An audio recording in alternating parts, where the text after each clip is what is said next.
नोटबंदी के सरकार के फैसले के बाद लोगों की परेशानी कम करने के लिए सरकार ने कई कदम उठाए हैं। एटीएम और बैंक में लोगों की भीड़ अब कम हो रही है।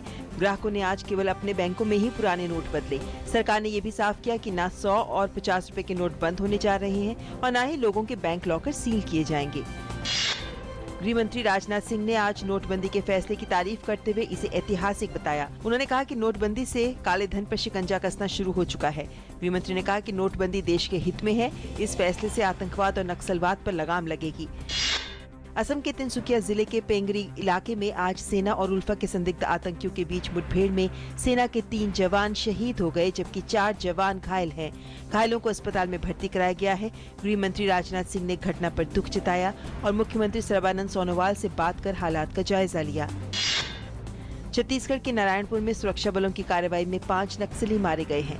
आज सुबह सुरक्षा बलों ने कार्यवाही करते हुए सीपीआई माओवादी के मिलिट्री कंपनी 6 यूनिट के 5 आतंकियों को मार गिराने में सफलता पाई। कार्यवाही के बाद 3 12 बोर राइफल और एक 315 बोर राइफल भी बरामद किया गया। जम्मू कश्मीर के पुलवामा में सुरक्षा बलों और आतंकवादियों के बीच मुठभेड़ में सुरक्षा बलों ने एक आतंकी को ढेर कर दिया। सुरक्षा बलों को काकापुरा गांव में आतंकवादियों की मौजूदगी की खबर मिली थी, जिसके बाद जवानों ने आतंकवादियों को घेर लिया। इस बीच पाकिस्तान ने आज फिर संघर्ष विराम का उल्लंघन किया। पाकिस्तानी सैनिकों ने नियंत्रण रेखा पर स्थित भारतीय चौकियों पर निशाना साधते हुए गोलीबारी की। जम्मू कश्मीर में आज सुबह से जनजीवन सामान्य दिखने लगा। सड़कों पर बड़ी संख्या में वाहन नजर आए और बाजार, स्कूल, कार्यालय और व्यापारिक प्रतिष्ठान खुले। कश्मीर घाटी में नोटबंदी की असुविधा का असर भी नहीं दिखा और श्रीनगर के बाजारों में ग्राहकों की भारी भीड़ नजर आई। श्रीनगर की सड़कों पर काफी वाहन देखे गए। प्रधानमंत्री नरेंद्र मोदी कल आगरा में सरकार की महत्वाकांक्षी योजना प्रधानमंत्री आवास योजना का शुभारंभ करेंगे। साथ ही पीएम मोदी प्रधानमंत्री आवास योजना के तहत 50 लाभार्थियों को आवंटन पत्र भी सौंपेंगे। सरकार का आवास योजना के तहत 3 वर्षों में 1 करोड़ ग्रामीणों को घर देने का लक्ष्य है। राष्ट्रपति प्रणब मुखर्जी कल चंडीगढ़ की यात्रा पर जाएंगे। राष्ट्रपति वहां CII एग्रोटेक 2016 के 12वें संस्करण का शुभारंभ करेंगे।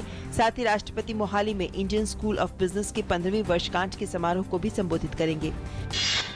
उत्तर प्रदेश के फिरोजाबाद में भारतीय जनता पार्टी की परिवर्तन यात्रा निकाली गई, जिसमें सूचना और प्रसारण राज्य मंत्री राज्यवर्धन राठौड़, केंद्रीय मंत्री महेश शर्मा, साध्वी निरंजन ज्योति सहित कई गणमान्य लोग मौजूद रहे। यात्रा में शामिल नेताओं का जगह जगह जोरदार स्वागत किया गया। इस मौके पर राज्यवर्धन राठौड़ ने कहा कि प्रदेश में गुंडा राज कायम है और भाजपा आगामी चुनाव में अपनी सरकार बनाकर प्रदेश में परिवर्तन करेगी।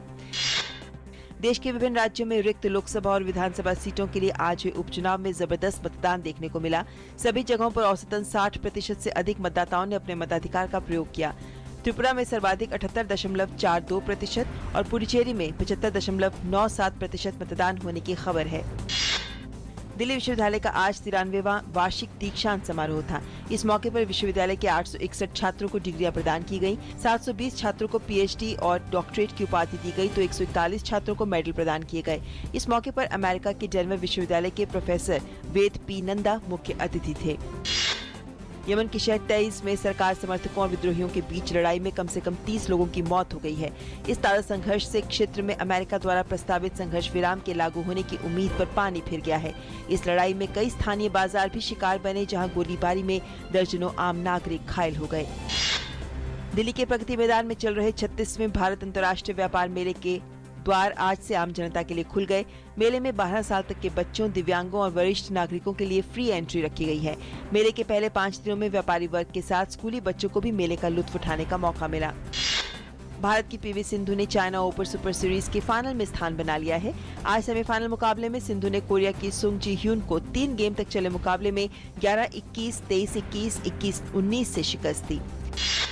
इंग्लैंड के खिलाफ 5 टेस्ट मैचों की श्रृंखला के दूसरे टेस्ट के तीसरे दिन का खेल खत्म होने पर भारत ने अपनी दूसरी पारी में 3 विकेट के नुकसान पर 98 रन बना लिए हैं।